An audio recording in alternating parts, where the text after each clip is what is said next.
Panthers at Niners. It's a big game. It's a big game. And what I kind of like about it is the Panthers are coming off a big win against the Falcons, right? Bryce played well. The passing game got going. Within the last 2 months, they've had a pretty successful run game. They've had a defense that's been playing well. I almost feel like this is a forced acceleration of where they are.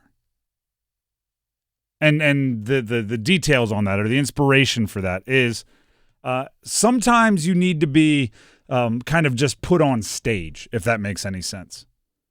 You can practice in the shadows, and you can practice. I'm thinking of like a I don't know, a high school shy theater student, right? You can go to your one-on-one with the teacher, singing lessons, and you can be singing amongst your theater crowd, and eventually it's just like, hey, guess what? Star of the show, sick today. You're going in. You're on in 10.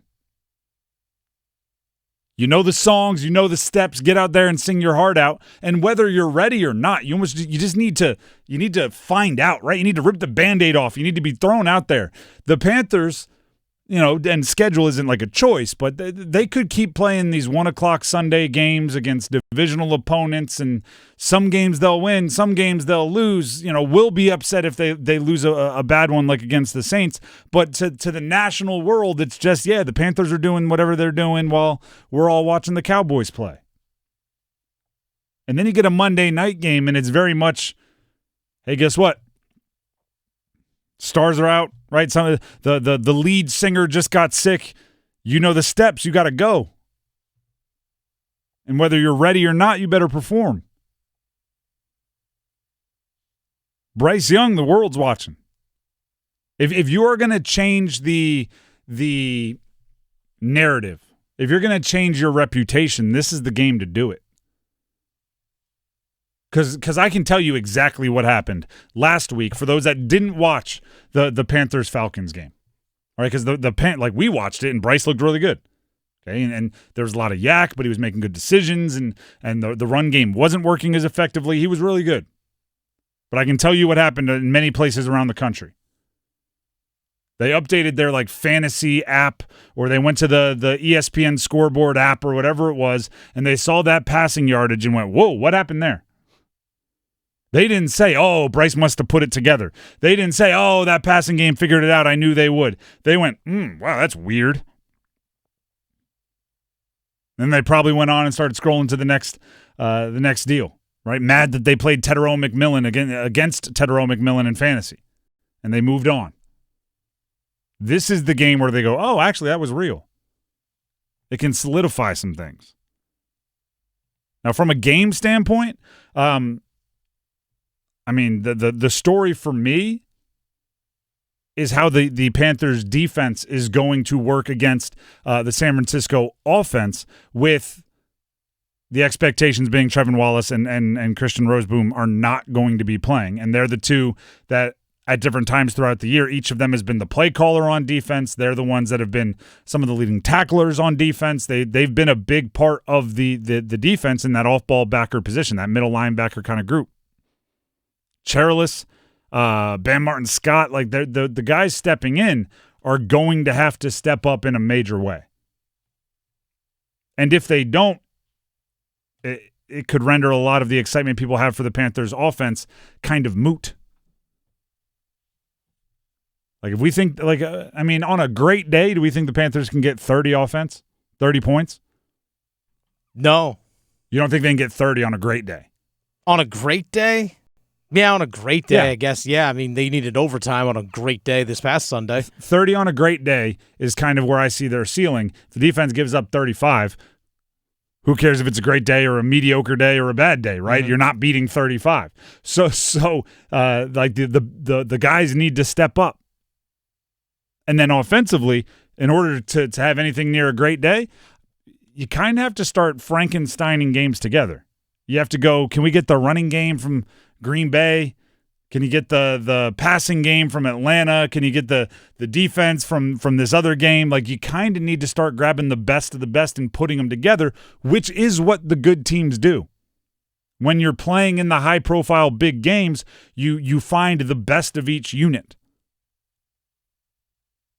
Monday Night Football games can accelerate the hype or slam on the brakes, which is really interesting for a team where a big part of the conversation all year has been about confidence and trust and confidence and trust. Do they trust the rookie wide receiver Tepper McMillan to move around the formation? Do they trust Bryce Young, especially after a mistake, to throw them back into a game? Do they trust J.C. Horn to travel with the opposing team's best wide receiver? Do they trust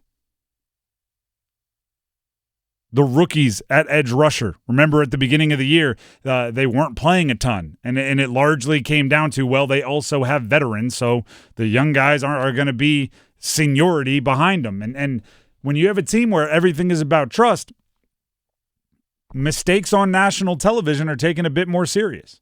Right? Mistakes in the solo games, the Monday nights, the Sunday nights, the Thanksgiving games like they're coming up. You put a rookie out there and he makes a rookie mistake. Do you trust him to go back out there the next drive?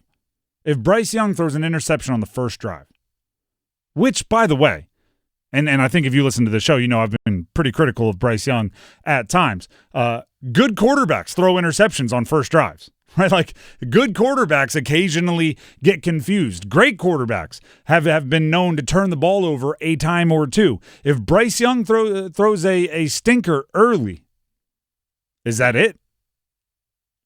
Because you don't want to be laughed at? Because in Monday Night Football, you know, everybody's watching. I would stand by this. Good, bad, or indifferent, you have to at least pretend like you trust him. I mean, until you get to a point of no return, right? If just the wheels have completely fallen off, then you make adjustments. But the only way they beat the Niners tonight is if the offense is good enough to keep pace and the defense holds on for dear life. This might be the first time all year I'm looking at the offense to potentially help the defense, and I don't know if I feel too good about that.